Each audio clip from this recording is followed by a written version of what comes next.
Tonight's event is the plenary program for JSpaceCanada's 2020 AGM webinar series. A 30-minute moderated discussion will be followed by a 30-minute question and answer period. You can ask a question by using the Q&A function on your Zoom application. We'll do our best to get to every question, but if time doesn't permit, you can always email us at info@JSpaceCanada.ca. We also encourage you to post about tonight's webinar on social media using the hashtag JSpaceAGM. Joining me for today's introductions is Karen Mock, who many of you know. She's the president of JSpaceCanada. Karen is an educator and activist. She's the former executive director of the Canadian Race Relations Foundation and of the League for Human Rights of B'nai B'rith Canada. She's a founding member of the Canadian Association of Jews and Muslims, the Canadian Arab Jewish Leadership Dialogue, and Heart to Heart. Karen, I'm very excited for today's event, and I know you are too, so I'll pass it on to you to give opening remarks. Thank you so much, Jordan. Well, ladies and gentlemen, it is my honor and privilege to be the president of JSpace Canada. And working with young volunteers like Jordan is one of the best parts of my job, my volunteer job, that is. As most of you know, JSpace Canada is an all-volunteer organization.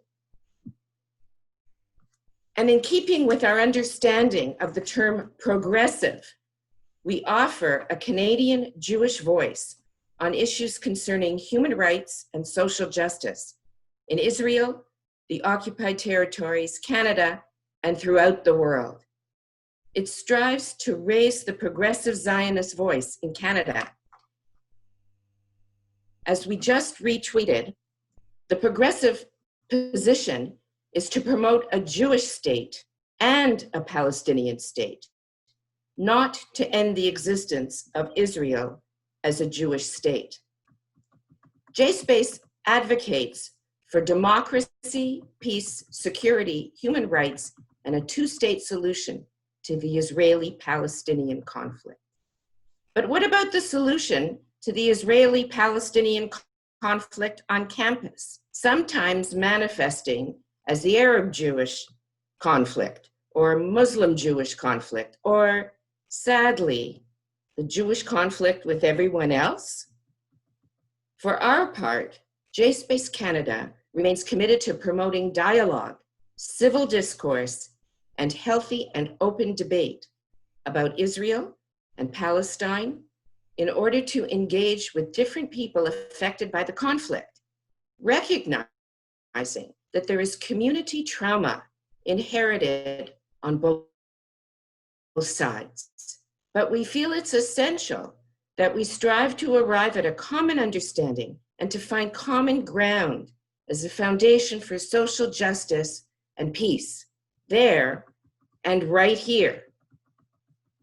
My opening remarks were supposed to give you some background and tell you about the programs, but time is of the essence, and we want to get to our special guests sooner than later. I gave my annual report and reviewed all the programs at the business portion of our AGM earlier today, and we'll share that on our website soon. So I won't go into too much detail here. It was indeed a roller coaster year, and I know that all of you feel that way too. It began with our best biennial conference ever, with the theme, Moving from Indifference to Making a Difference. And we had the highest number of young people participating and valued the strengthened partnerships of like-minded organizations like the New Israel Fund, Canadian Friends of Peace Now, Hashomer Hatzair, and Heart to Heart, and many more. Throughout the pandemic, we have managed to maintain a high volume and very high caliber of program, thanks to so many wonderful guests who donated their time and so many volunteers who helped with the technical support and communications. David Grosskind, Jordan Devon, Hartley Witten, Billy Cohn, Daniel Minden, Sophie Hirschfield, Zach Babbins, to name just a few. Check out all the webinars when you have time. But in view of our topic tonight, there is one partnership and one webinar I wish to highlight. We've all heard of the vitriolic debates, screaming matches, and protests on campus over Israel and Palestine that sometimes have even ended in overt violence right in our own backyard. But JSpaceCanada, for the last several years, has been working on less obvious conflict over the conflict. We have been supporting and working with the Enhancing Social Justice Education Group, concerned with the increasing silencing and marginalizing of Jewish students inside the academy, where faculty on campuses and in courses on human rights, equity, and social justice, anti-Semitism is either not on the curriculum at all, or so narrowly defined as to reject naming anything but overt Jew hatred as anti-Semitic. Something that would not be tolerated in the same spaces if it was racism or Islamophobia or homophobia or any other form of discrimination that was being addressed in all its forms, including systemic and even what are called microaggressions. Just today, I heard from a Jewish graduate student who wrote the following. Hi, Karen. I'm going to try to tune in for at least part of tonight, and I'm looking forward to it. The discussions from my classmates have been continuing, and honestly, have become more offensive with more voices entering the fray. I think I'm going through the stages of grief right now, and I'm past the anger stage, and now in the sadness and disillusionment phase. Honestly, I feel so deflated right now. This experience has taught me so much. I realize there is no genuine dialogue to be had in academic environments unless it concentrates on the myriad of ways that Israel is demonizing Palestinians. And whether people choose to see it or not, the critiques often reek of anti-Semitic rhetoric, and I feel so uncomfortable even going back to class. I am more committed to my research than ever after all this.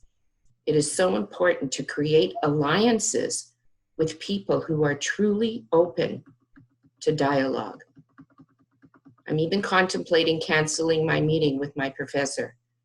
I actually think there probably is no point, and I'm not sure I can handle any more of this, and in quotes, academia.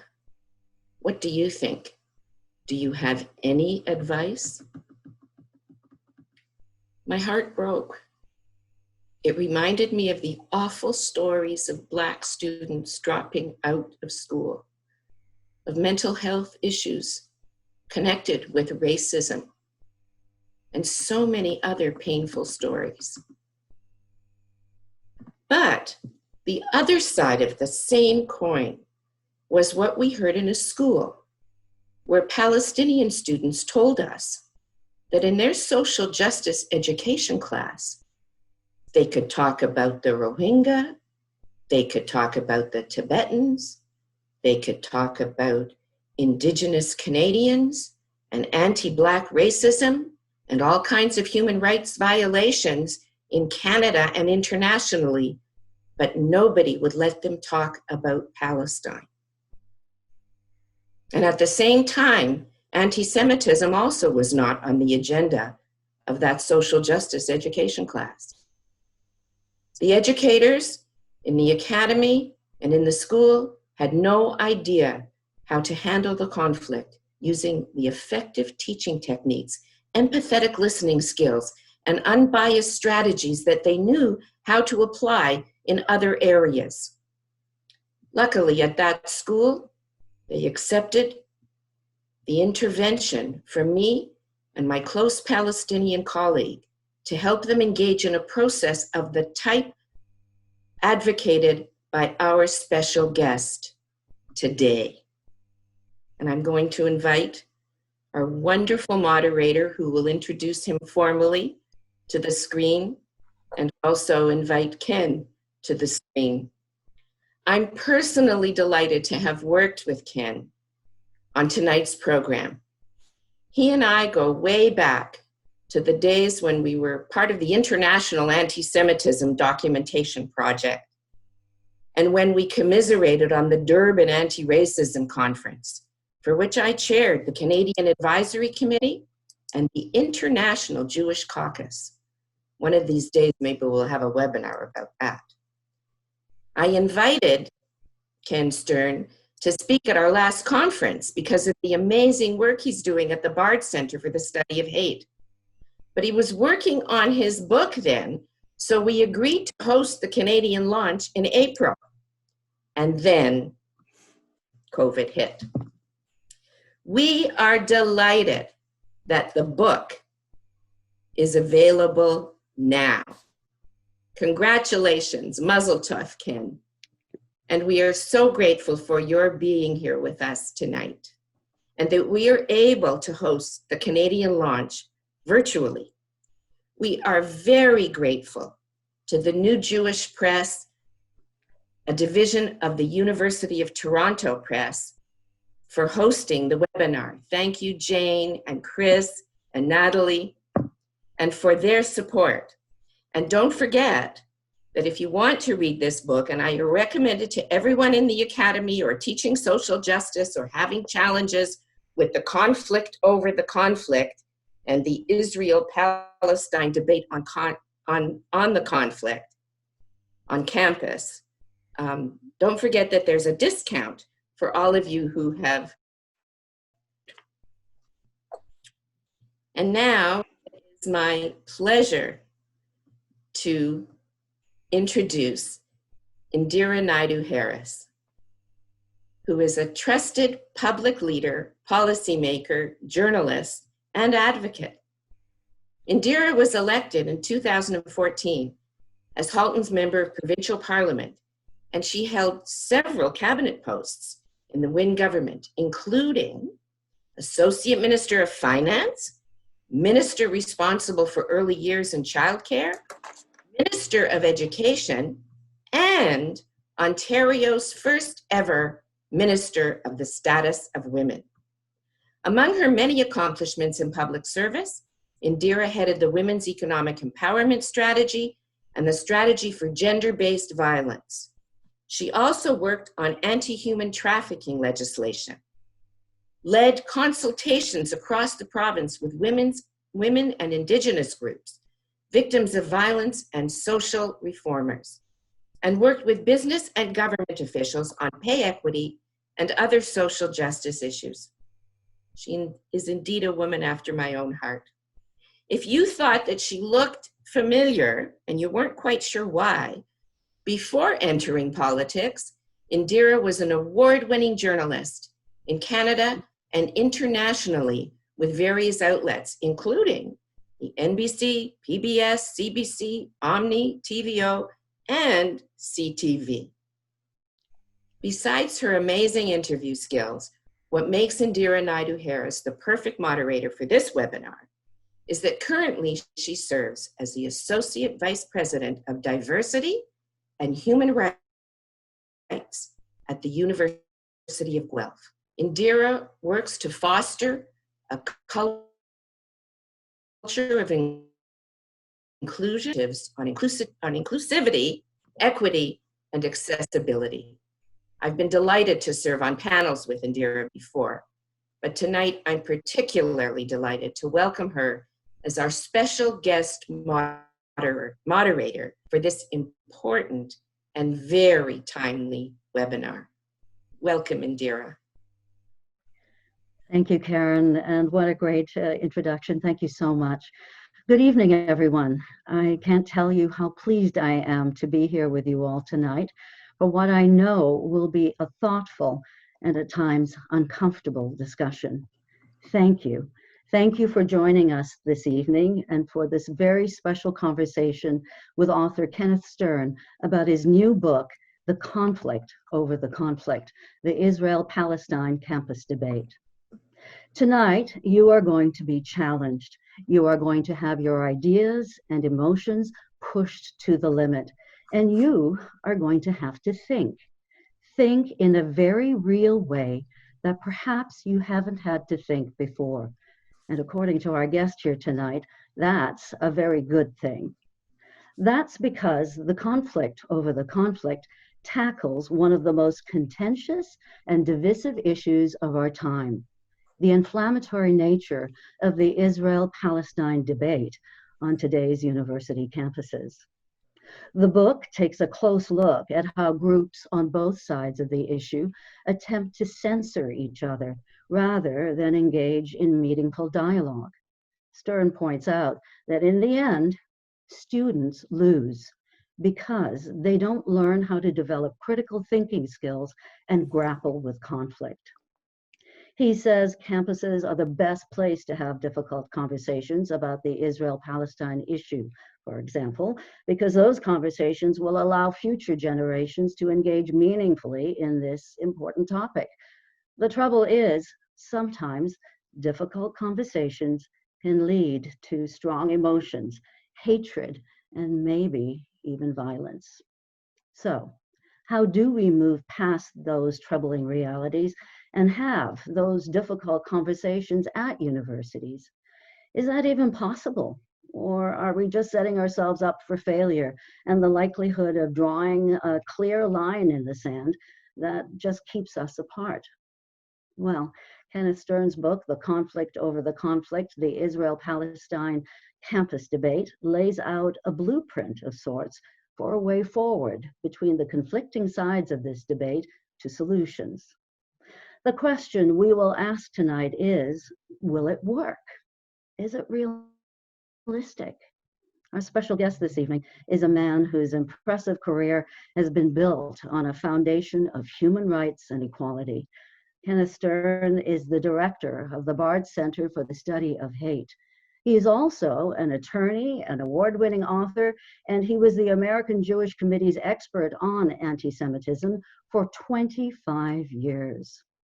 He has argued before the United States Supreme Court, testified before Congress, presented at the White House Conference on Hate Crimes, and has appeared on numerous national television and radio talk shows.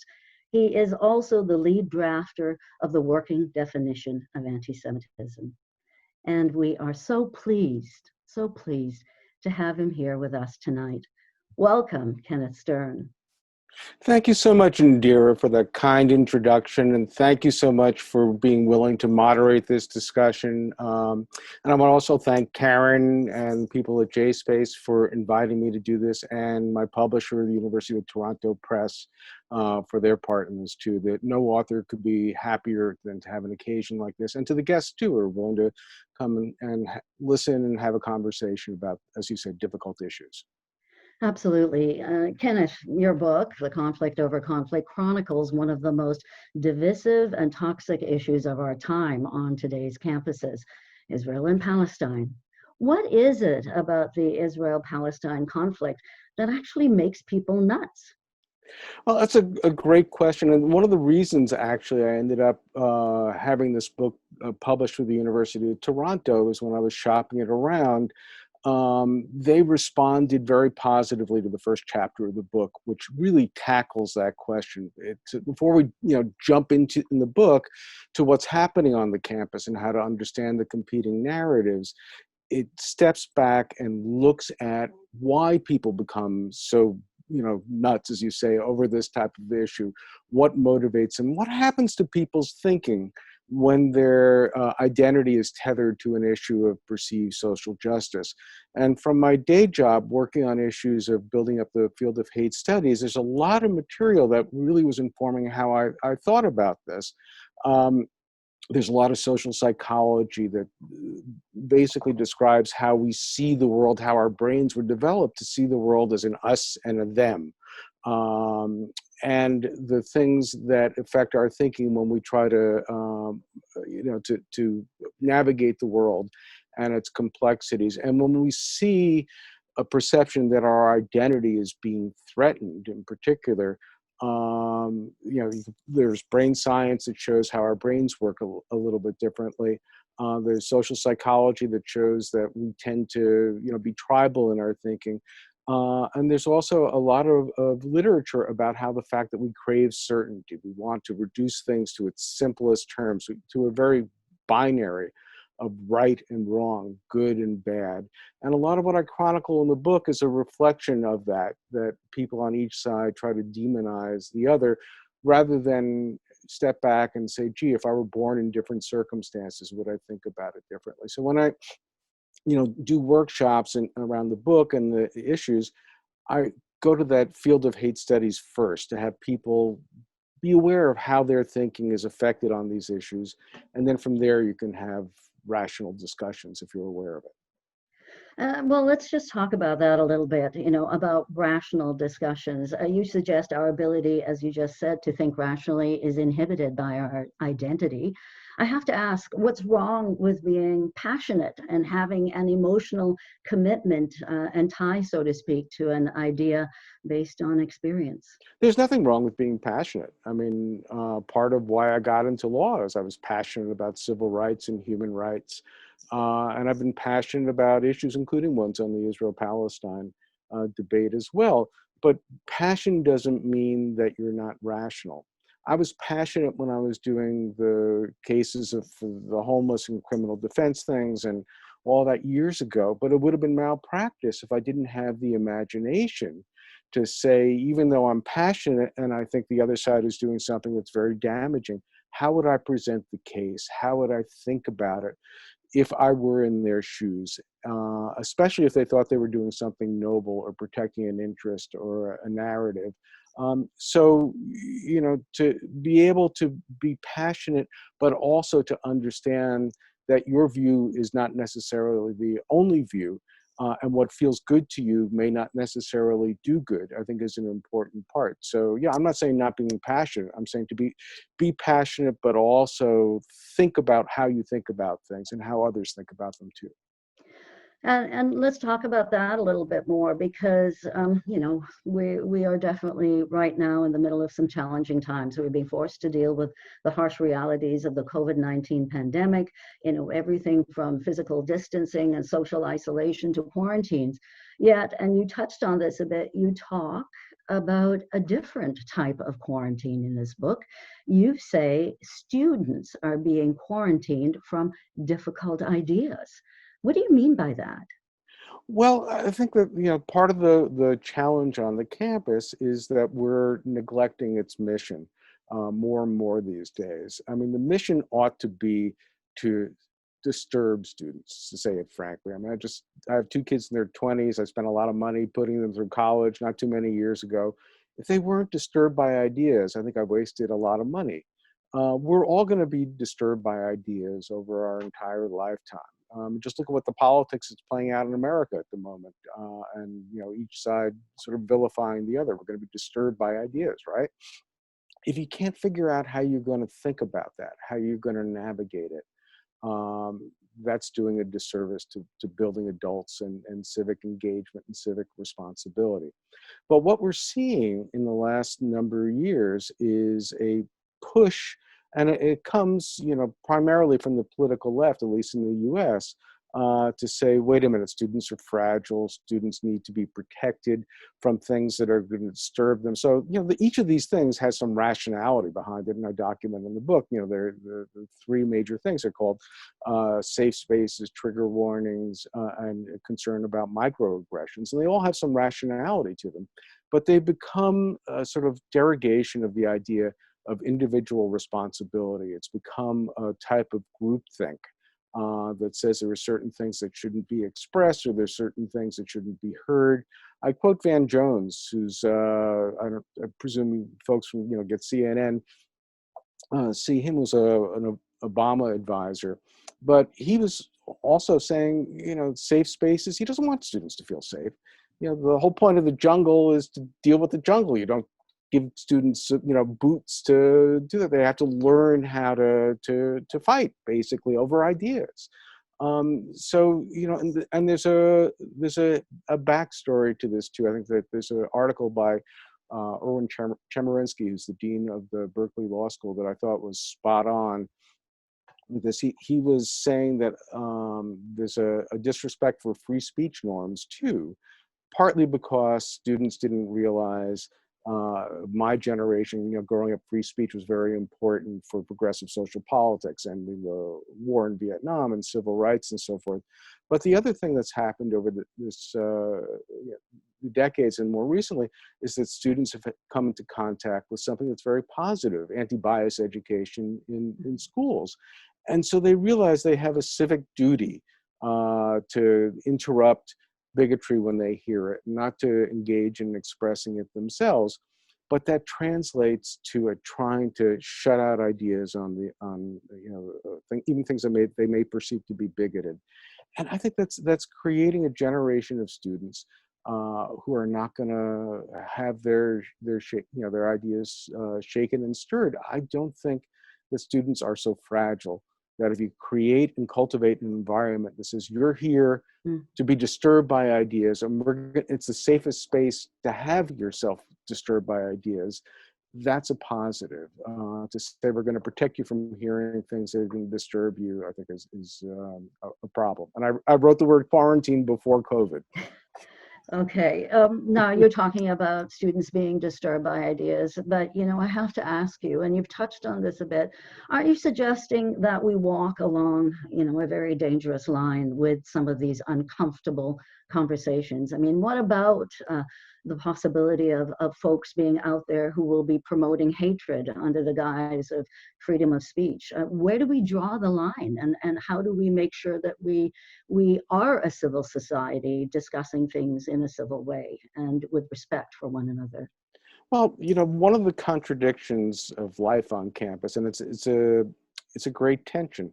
You want, in an ideal mythical environment, for students to be free to experiment, to be wrong, to say what they think, and not to worry, that an anvil is going to come down on them when they say something that's perceived by others to be wrong. So you want that environment. On the other hand, that if bigotry is expressed and normalized on the campus, that there are students who are going to feel uncomfortable expressing themselves. So those two things are always in tension. But when you try to set guideposts of what speech, especially speech that intersects politics, is allowed and isn't allowed, to me, that's a problem, and it's a distortion. I mean, one of the earliest things I wrote for the American Jewish Committee, 30 years ago now, was on how to deal with bigotry on campus. And it was the time when there were hate speech codes that were being promulgated. And what that did is it took the attention away from all the things that were much more labor intensive that colleges ought to do to deal with the issues: surveys, looking at training of faculty and staff, looking at curriculum and so forth. If you have a handy dandy way that says certain speech is problematic and is hateful and we're not going to allow it, that becomes the bright shiny object. And then there's debates about where the lines are on that. To me, the line is very clear. No student, regardless of any reason, not only just ethnicity and religion and sexual orientation and so forth, no student should be bullied. No student should be harassed. No student should be intimidated. But the idea that even ideas that I might find vile, should not be expressed on a campus, to me, is an abrogation of the basic purpose of the campus. Doesn't mean that you don't say anything about them.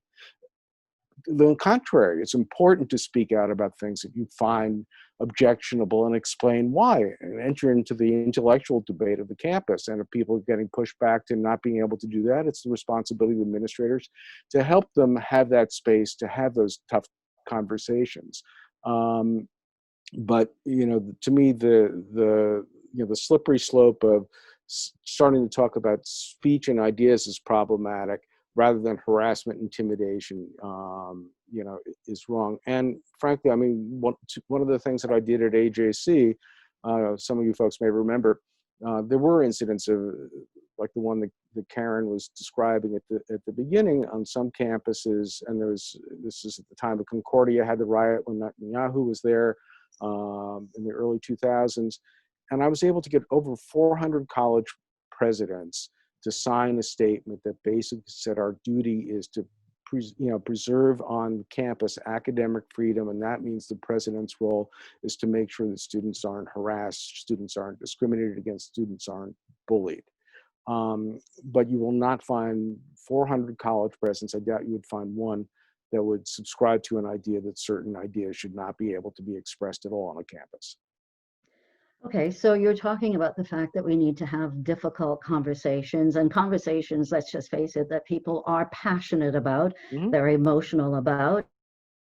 And as we all know, as people speak about things that they have deep feelings about, it's not always easy for them to monitor themselves and make sure that they're paying attention to a certain code of behavior. So how do we ensure that we are having rational discussions about emotional issues? I mean, is that possible? And clearly your book suggests it is. So it is. how do we go about doing that? Well,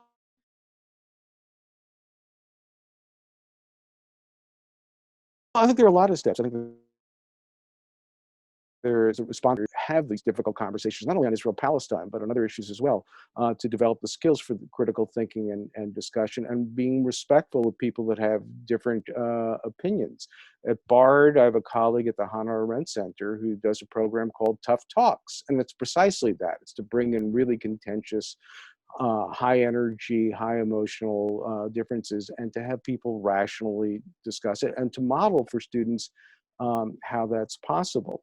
One of the other things that I've done on this particular issue, and I've done it at Bard and other places too, and it's very much like how I open the book and end the book with a discussion about the community in Spokane that wanted to not just be sniping at each other over this, but to figure out how to develop vocabulary, is to bring people in a room who are willing to figure out how to have that rational conversation.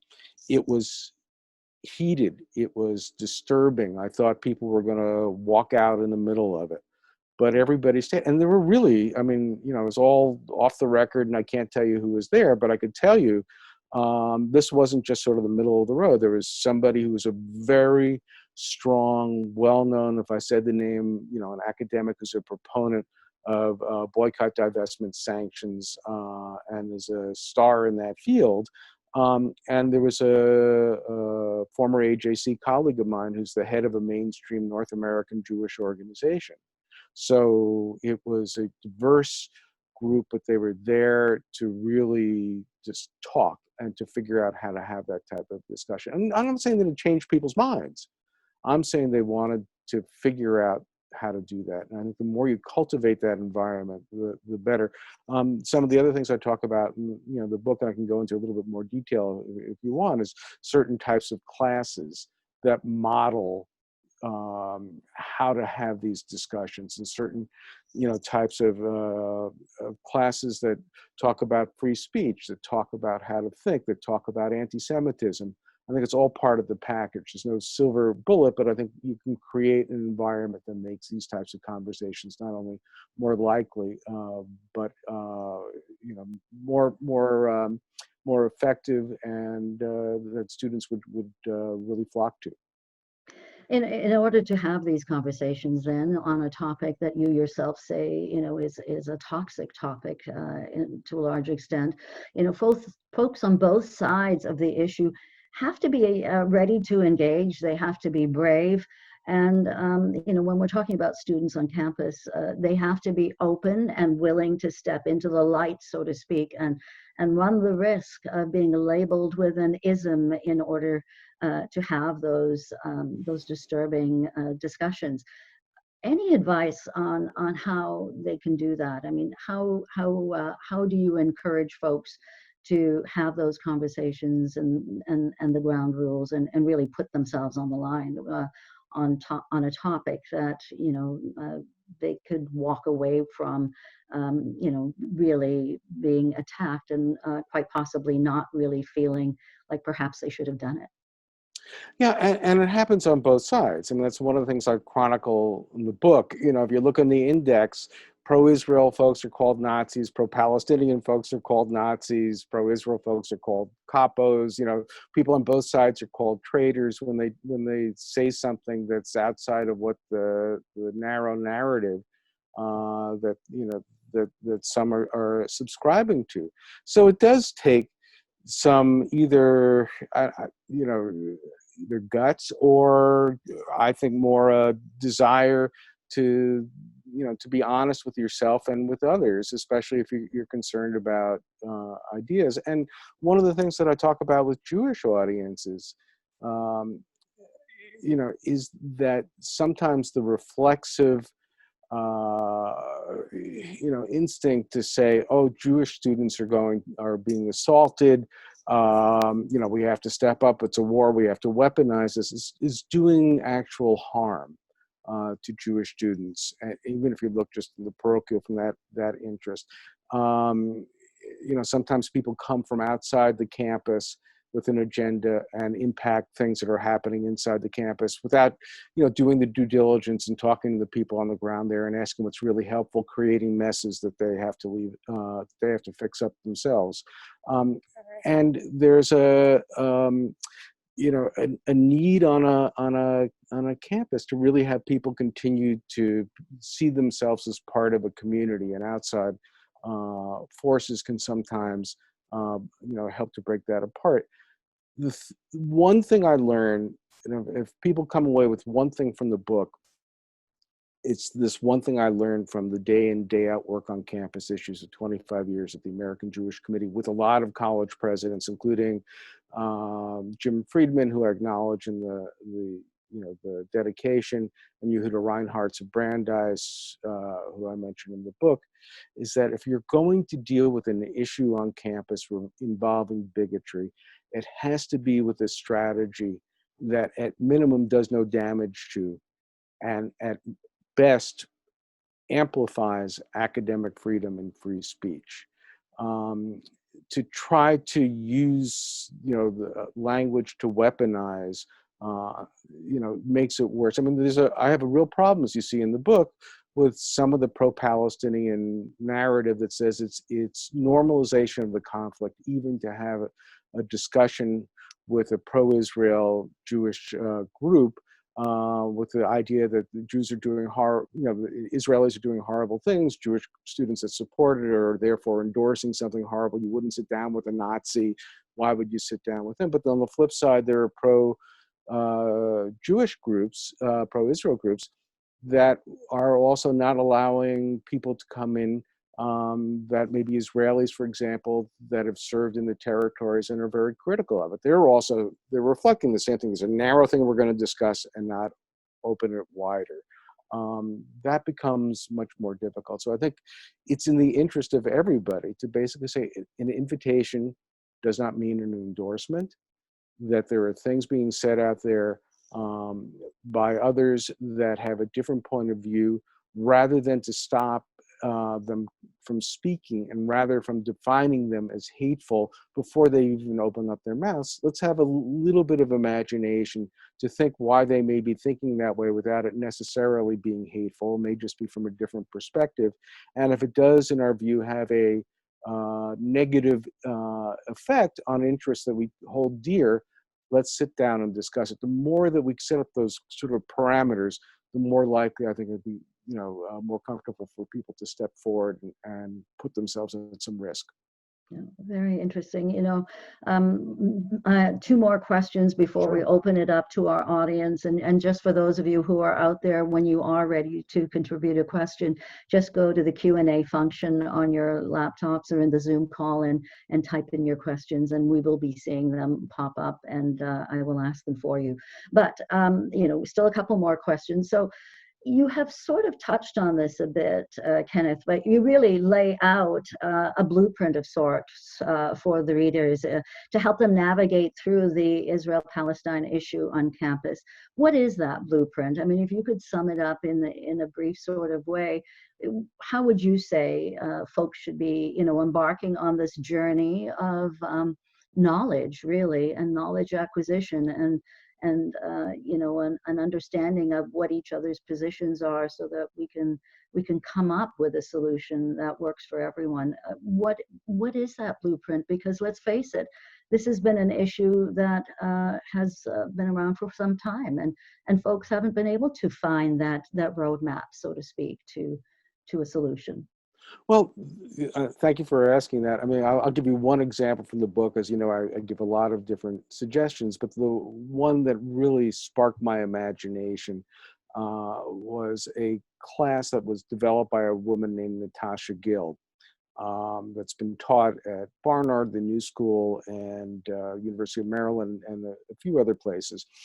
And what it is it looks at the guts of the Arab-Israel-Palestinian conflict, and it goes from the 1880s and stops in the late 1930s. So before the Holocaust, before the establishment of the State of Israel and the Nakba, depending on your point of view, before 67, before, you know, current events. So it looks at the guts of the conflict.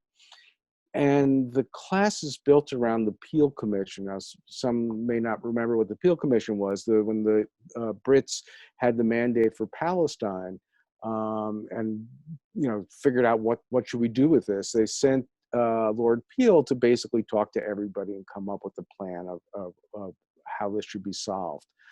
And Peel did, in fact, talk to people, a variety of people from both communities. So the students spend about half the semester doing role plays. They don't have to be good actors, but they have to play in a simulation game as if they were one of the characters there. And I found out about this because I saw that there was a young woman who was Pakistani Muslim who became the president of the J Street student organization. And that intrigued me. And she had actually taken this class. So I talked to the professor who taught her, and she spent 8 weeks in the skin of David Ben-Gurion, because he tried to put people in places that they're not comfortable.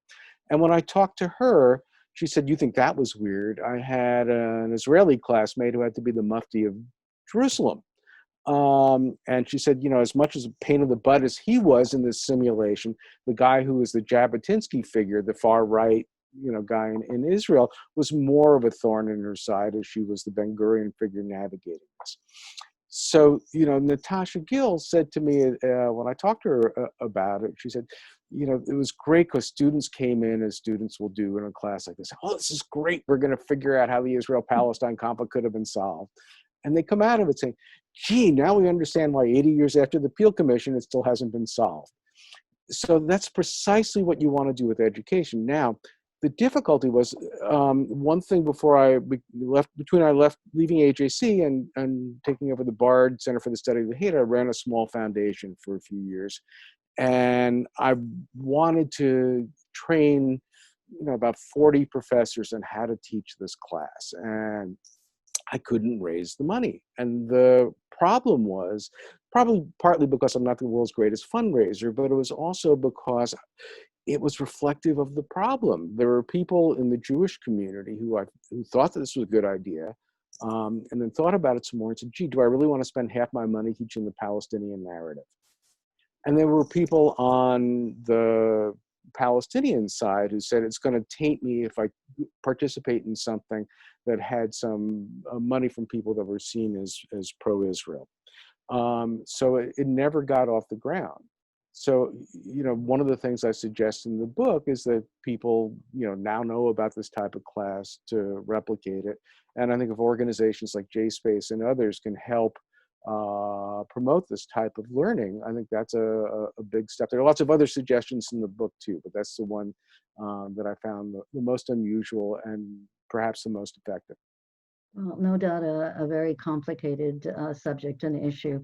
And, you know, final question now for me anyway. At the end of the day, Kenneth, what do you hope readers will be able to take away from this book? You did it for a reason. You're tackling a difficult subject, but clearly you have something in mind about what you would like to see happen with this issue as you know, young people read your book, and old, and kind of work out a way to plot a path forward, I would think.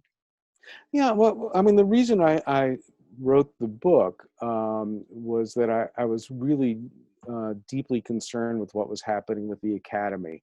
That I thought that both sides on the Israel-Palestine in different ways, but both of them were harming the academy, basically by taking different means that would either chill or outright censor views on the other side. And as I was thinking that, gee, I got to find somebody who's, an honest broker to write a report about all this, because, I'm out front, I'm a liberal Zionist, that's who I am. I couldn't find anybody to do it. I mean, I went through scholars, went through, went to different groups that are concerned with the academy and free speech. And I think everybody thought it was too risky to do. Or that they felt that they had to start out with, okay, there may be problems on this side, but this side is worse. And even people that really didn't have a side felt that need to sort of get into that tribal, okay, this is maybe a problem, maybe right, but they're worse than we are. So and I wanted to get people to step back from that. I wanted them to think about why we think about this issue in the way we do. I wanted them to understand that the academy is an essential, institution for our democracies and for our future. That they should not be places where we try to censor views, even views that I and others might find objectionable. That we have to put it in the context of respecting free speech and academic freedom, and to mine it for its potential, because this issue in particular is such a contentious issue that it's a perfect issue for teaching these skills that we want our students to have. The other thing I want people to come away with it is, again, to be aware of the dangers of the pushes for censorship of the other side. I mean, I think there's some, because it's so contentious, people want to win and have, like, Big Daddy being the government, take our view of the other side. And there's a danger with that on a number of levels. One danger is that whenever we give the government the ability to decide what speech it's going to prioritize and what speech it's going to go after, it's not speech that you or I may define as good or bad. It's the speech the government defines as good or bad. And I said that partly having grown up remembering the US government in the anti-Vietnam War days, the days of Jim Crow and the civil rights movement. You give government the power to suppress ideas, that's dangerous. And there are also issues inside the Jewish community of what it means to be Jewish. And that involves a lot of discussions and difficult discussions about feelings about Israel. And a lot of us have strong feelings about Israel. I know I do, and I know there's a debate inside the Jewish community. However that can be solved, and I don't know if it can, I don't want government solving it for us. I think it's a real danger when we sort of cede that. So I want people to be aware of those dangers and be aware of the opportunities, and to challenge their thinking, and to have really the imagination to really think about how I would view the world differently if in a different circumstance. And the final thought, I mentioned this in passing in the book, but it's an important thing that I learned from working for decades on anti-Semitism and hate, is that when something plays out, it's important to do the thought experiment, to change the players around and see if the same rules apply. And if they don't, then you say, well, gee, maybe there's something else going on here. And that's a lens that I think it's important to look at this, all the issues around Israel-Palestine, outside the campus and inside the campus.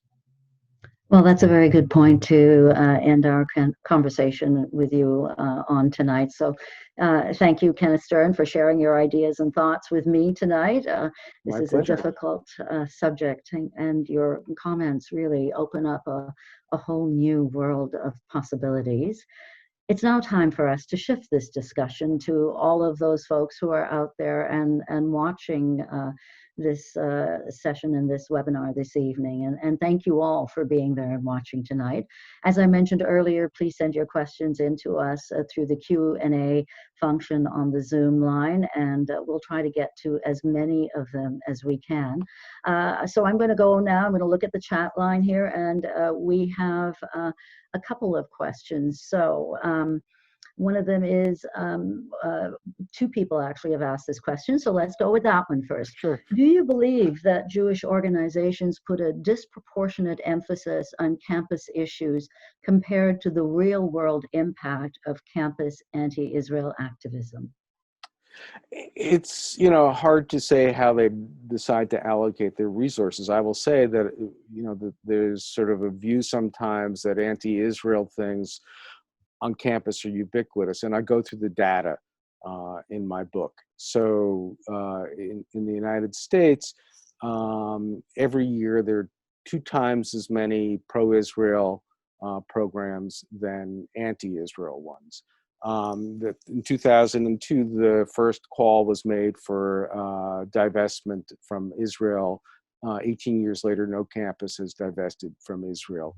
You know, so the 4,000 campuses in the United States, there are very few where Israel is a burning issue. I think there were like 20 student divestment or other types of petitions the last year. I mean, it's a minuscule percentage. That being said, where there are campuses where it is very contentious, it is very heated, it's very disturbing. And there are problems. Now, so, you know, there's a question of, you know, would I necessarily put the resources there? I think that having worked in the mainstream Jewish community, I think people respond to where their members are and what their perceptions are, you know, because they do good work and they see that they want to raise money. But if it's something that strikes people's nerves, I think they're going to give more money. And people are worried about their, you know, they hear the stories like Karen was talking about, and they're worried about their kids and they're worried about their grandkids. So it may well be that it's not necessarily proportionate, but, you know, who am I to say how they spend their money? I understand. Now going to another question. This one is, here we go. Many Jewish institutions will not host any educational activities that are critical of Israeli policy towards Palestinians. Do you feel this is healthy? And if not, what can we do to challenge this? Well, I think that's an important discussion inside Jewish communal structures, and I understand the reluctance. I mean, again, this has become such a issue of symbols and you know, certainty and narrow thinking, that if you think you have a different point of view, that somehow you're being, you know, traitorous. I think, you know, the young students who I speak with who say, being Jewish means to me being able to have a discussion of different opinions and being able to, you know, to have a large tent. One of the things I thought was really very perceptive, and I quoted in the book, one of the founders of Open Hillel, which tried to expand Hillel to be able to have groups that were critical of Israeli policies and so forth, you know, even supporting BDS, come in under that group, because that's part of the conversation in the real world. And this co-founder of it said to me, you know, on a college campus, I can have dinner with people who have no religious observance, Chabad, Orthodox, Reform, whatever. We could all get together and break bread. We can't do that at differences of opinion about Israel. And the difficulty with that, and I cite a Stanford study that suggests that some students are coming, Jewish students are coming to campus and saying, gee, I'm being forced to choose sides. Right at the gate of going into the campus, I'm being pushed or pulled. Do I want to be on this side? And there are many Jewish students, as you know, who are in the pro-Palestinian camp. And a lot of these students are saying, if that's the choice that I have to make to be involved in Jewish life on campus, forget about it. I'm not going to get involved. So I think we're, you know, driving students away by not encouraging them to have these discussions. And you can have people point out why you think that things are really wrong from a different perspective, as long as you create the environment to have the rational discussion about it. So yeah, I think it is very short-sighted. I understand why funders don't want to necessarily bring in somebody who's going to say something negative about Israel that advocates are going to maybe distort and weaponize and use to tar Israel, but it's not doing our students any favors either. I know that this is something that comes up a lot when you have speaking engagements, and a few people, of course, in our audience tonight have questions about the IRA definition of anti-Semitism, which you've written about and spoken about quite extensively, actually. So here's the question that has come into us. As someone involved in the drafting of IRA, what are your thoughts on attempts to legislate it or adopt it as campus policy? And perhaps you can provide some background on what IR is about, and also, how you encourage thinking among faculty, and how you go ahead and urge students to think about this. But please, your thoughts on IRA and the definition of anti-Semitism and how it's playing out on campuses, some campuses. Sure, that's a very long subject, and Karen, I know, is going to mention at the end that there's going to be a forum that she and I and a few others going to talk about the IRA definition in December. So, it could be an hour in itself. But here's what people need to know in the short version. It was created largely for the purpose of collecting data across Europe post the beginning of the Second Intifada, when there were attacks on Jews in Europe.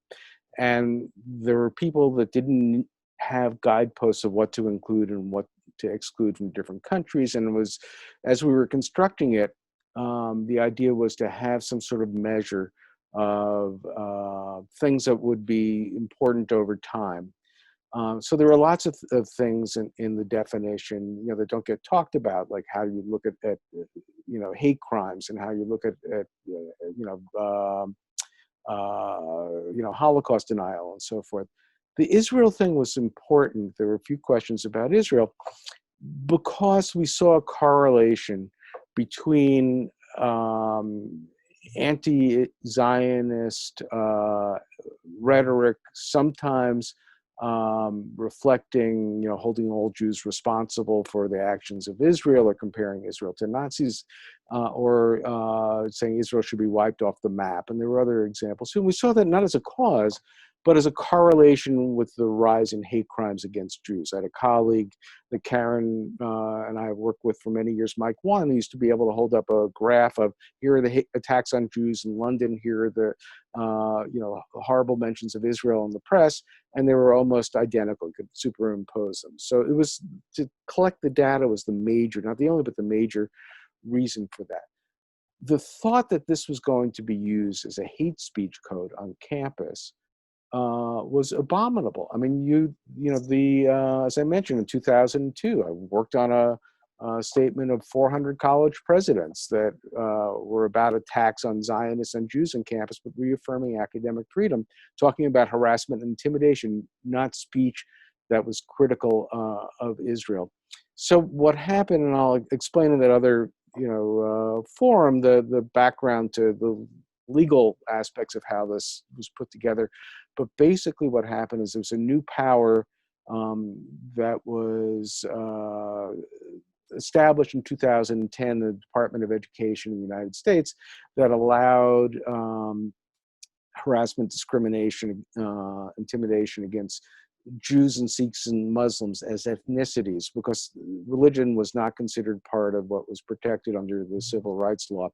And what happened in 2010 was he started having Jewish groups on the right saying, oh, we're going to take this handy-dandy definition, apply it to this new power, and then go and try to stop speech on campus. So they complained about texts that were assigned, speakers coming to campus, films, and so they were using it as a hate speech code. And the last 10 years, I've been trying to say, no, this was not what it's intended for.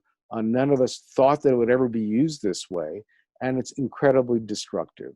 So a lot more to say about that some other time, but no, it was never intended to be on campus, and it's an absolute abuse of it. Must be troubling for you to have to deal with some of that.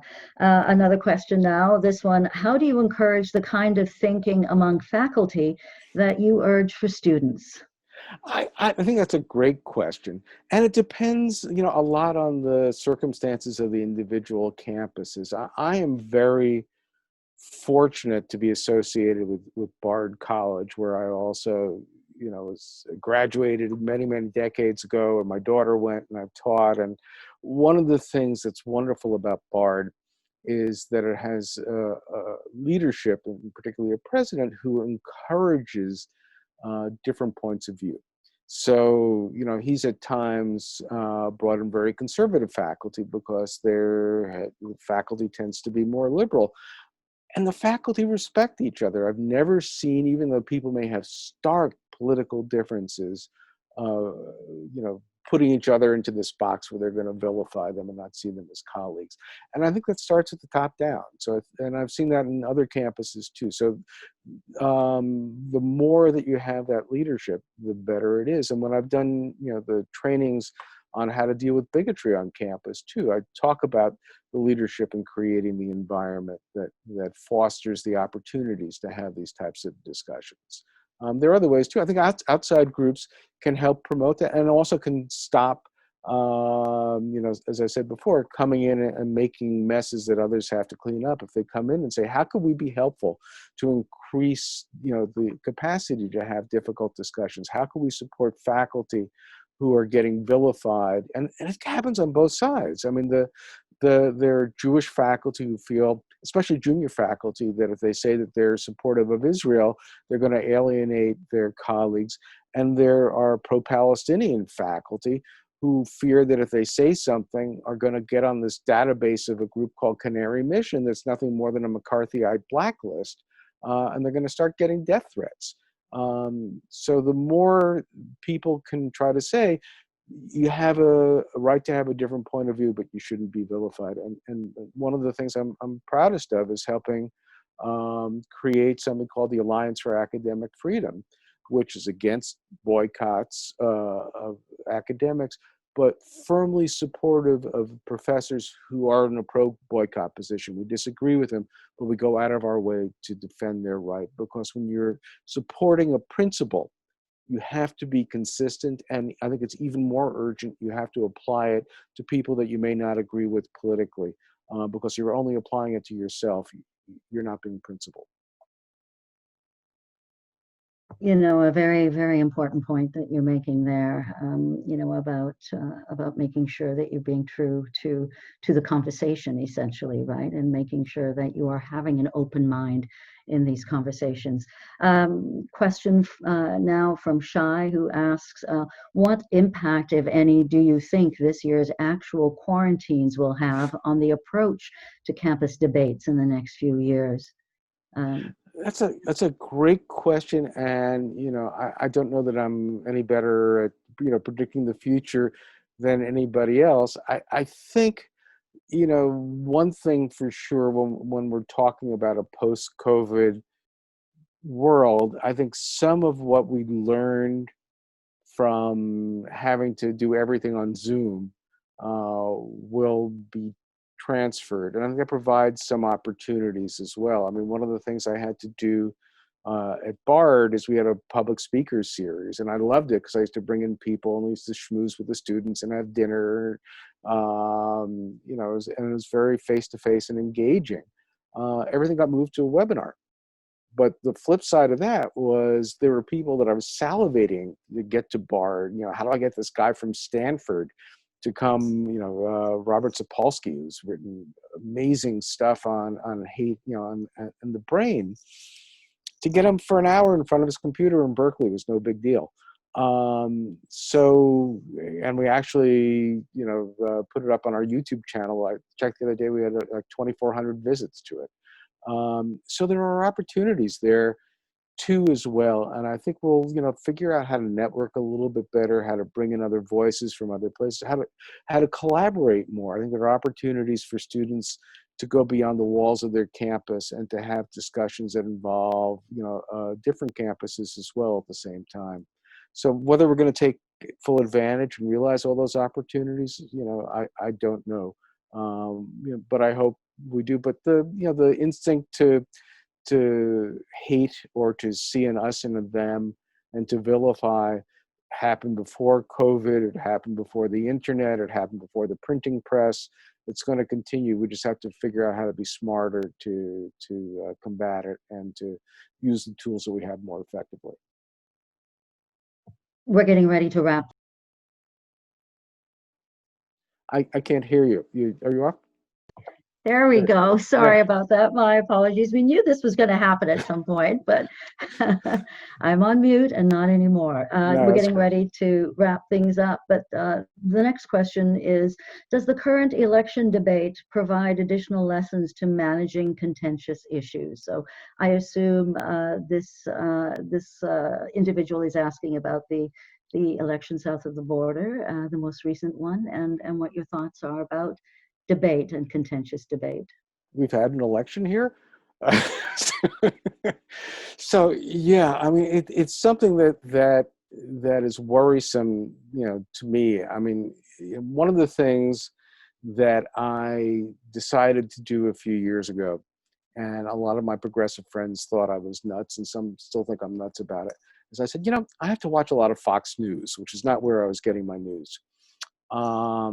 And they said, how could you do that?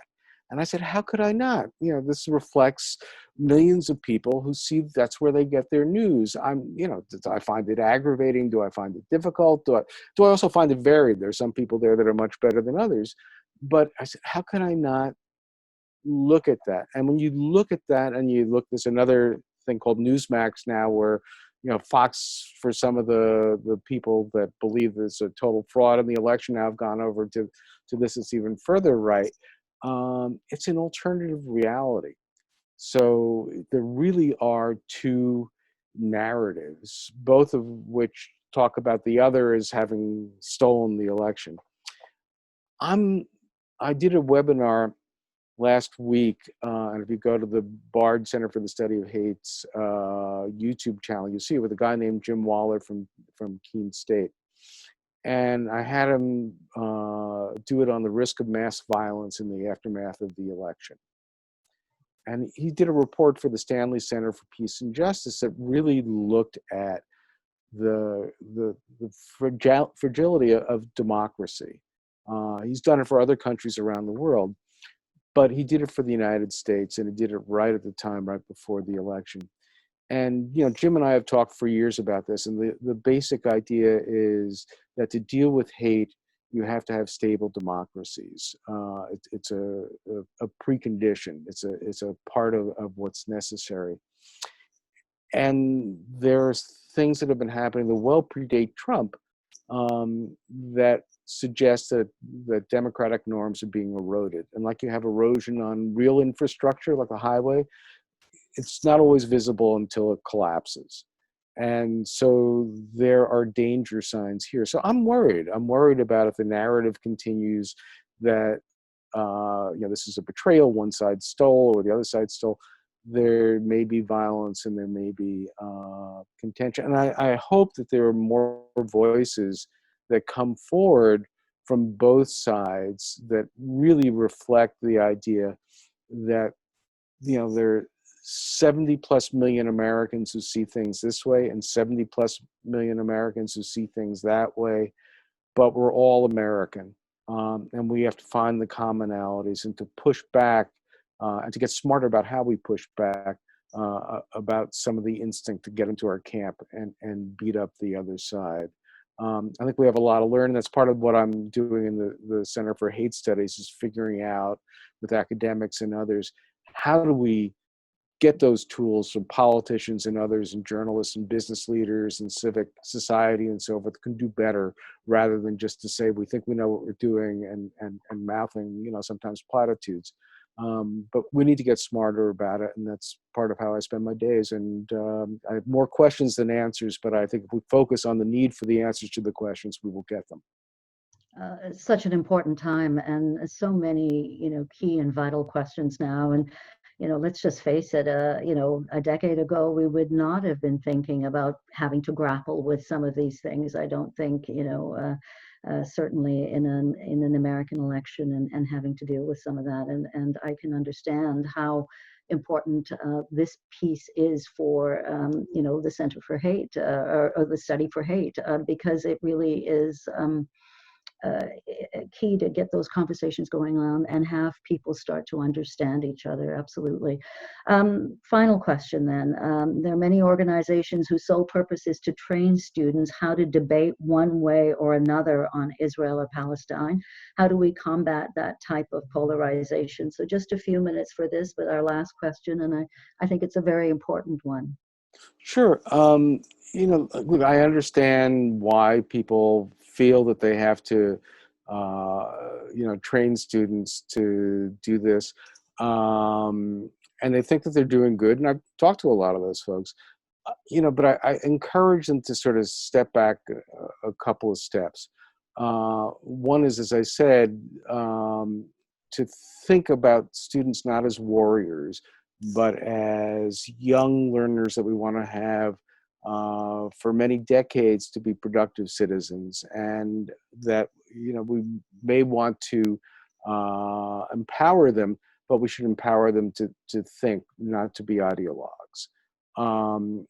And I think that it's important to not infantilize students as well.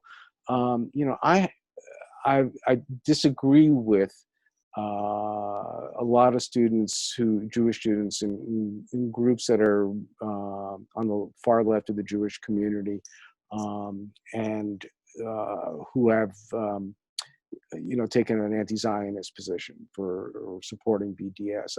I disagree with them, but when I talk to them anecdotally, what's really interesting to me is the general story is something like this. I was in Jewish day school. They tend to be more connected Jewishly, religiously. And I go to a college campus, and the first time I hear that there's something called an occupation is when I, get into my college campus. And they have a sense of betrayal. They have a sense of, why is it that I was never told about this? What have you been hiding from me? How could it possibly be that I went through Jewish day schools or Jewish after schools and have never heard this? And the betrayal is really a very strong emotion. So I think rather than trying to weaponize students, I think the idea should better be to expose students to the fact that there are difficult conversations, and there are people that have a different point of view. And there are Palestinians who, if you were a Palestinian, might have a different view of Israel and Zionism than you did growing up in a Jewish family and understanding the importance of Israel to many Jews. And if you encourage them to have that sort of perspective and to think about why they think as they think, rather than just to say, here are the talking points and the other side is vicious, I think it'll be better for everybody in the long run. Well, that was our final question for this evening. And I just want to remind all of those folks out there, if you didn't get a chance to ask your question this evening, you can email your questions to info@JSpaceCanada.ca, and we'll connect you to Ken and get an answer for you. Yeah. But thank you. My pleasure. And I want to tell people, absolutely send questions. I'm happy to respond to any and everyone. That's fantastic, and that's so good of you to do that. Thank you, Ken. Thank you so much, Kenneth Stern, for joining us here tonight for the Canadian launch of your new book, The Conflict Over the Conflict, the Israel-Palestine Campus Debate. This has been a thought-provoking and at times difficult conversation, but such an important one for us to have right now. And it means so much to all of us here to have had you join us and share your thoughts and ideas with us this evening. So thank you again. Thank you. Thank you for reading the book and for engaging in the conversation. The only thing that I'm sad about is I'm not able to be there in person and meet you, but one of these days we will do that and we'll have a drink. Fantastic. As you can see, joining us now to wrap things up for this evening is the president of JSpaceCanada and my very good friend, Dr. Karen Mock. Karen, over to you. Thank you for having me here today. Wow, thank you so much to both of you. But anyone else who is still on, please don't go off yet. I don't have the last word. We need to give the last word to the young people. So please stay on the line. It's not over till it's over, as they say. I really do want to thank you both so much for this very important discussion. Indira, for navigating us through some very difficult issues and questions, and Ken, for your insights and commitment to creating an academic environment in our institution of higher learning that is conducive to fostering real scholarship and academic discussion. So often the arguments have nothing to do with scholarship, and people are spewing sound bites at each other and memorized quote unquote facts that the other side says are alt facts. So we need to work together, all of us. Not only have you suggested strategies for academic discussion, but we have to be able to discuss strategies for solutions to the conflict on campus, rather than screaming and hollering and attempting to shut down legitimate scholarly debate and discussion. As long as it's scholarly, we've often said, with academic freedom goes academic responsibility. And conspiracy theories that are circular are not academic. So yes, we need academic freedom and we need freedom of speech. But certainly in Canada, we are able to make a distinction between what is hate speech and what in fact should be obviously protected and very much protected by academic freedom and freedom of speech. We are very grateful to both of you, your very busy schedules during this challenging time, for sharing your time and your wisdom with us. Now, don't forget, everyone, if you want to order the book, the discount code is KEN2020, right? For those who participated in this webinar, and you can order it from the publisher. Thank you again to the New Jewish Press of the University of Toronto. Now, you did mention the IRA definition, and we do know that lots of our audience would like to discuss the definition that was crafted by the International Holocaust Remembrance Association, of which Canada, by the way, is a member. So we do want to discuss it at greater lengths, its pros, its cons, how it should be used, and what it shouldn't be used for. So please watch, all of you who are registered, for an invitation soon to a session of Curie Conversations on December 8th, when Natalie DeRocher, Ken, and I will be on a panel together to discuss the challenging issues around the IRA definition and develop strategies of how our communities are going to work together, not screaming sound bites at each other, not saying, oh, look at that, look at what your friend did or your friend did, but rather come together to say, now, how do we bring our model of real dialogue and real discourse to this difficult issue? So thank you so much again. Thank you. To tell you all, Thank you. JSpaceCanada is committed to enhancing our campus presence and to working throughout the coming year and beyond. So as I said, please don't sign off just yet until we hear from another one of our young leaders who will set the course for moving their generation and even ours from indifference to making a difference on campus, in our community, and in our country. Michael Morgenthau has deep roots in the Canadian Jewish community. A Chat alumni, former Hillel intern, and former president of the Canadian Federation of Jewish Students. He told me that it was from his Jewish upbringing that he learned about the importance of tikkun olam, of healing the world, and he channeled this learning into work advocating for progressive values. Michael completed a CJA parliamentary internship before beginning his legal studies at the University of Toronto. After graduating law school, Michael assisted on 2 major cases litigating complex institutional abuse. He has been very involved, I am thrilled to say, as a volunteer with JSpace this past year, chairing our policy committee and working on strategic planning. And he is a shining example of the outstanding young people in whose hands our future lies. Michael, over to you. Toda, Karen, and thank you for the kind introduction and for all you do for JSpace. And yasher koch to everyone who helped make this event a possibility tonight.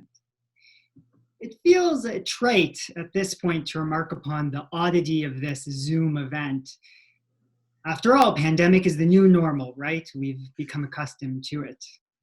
The capacity of humankind to adapt around uncomfortable situations is one of our greatest strengths, but it is also a weakness because it enables us to become desensitized to the injustices around us.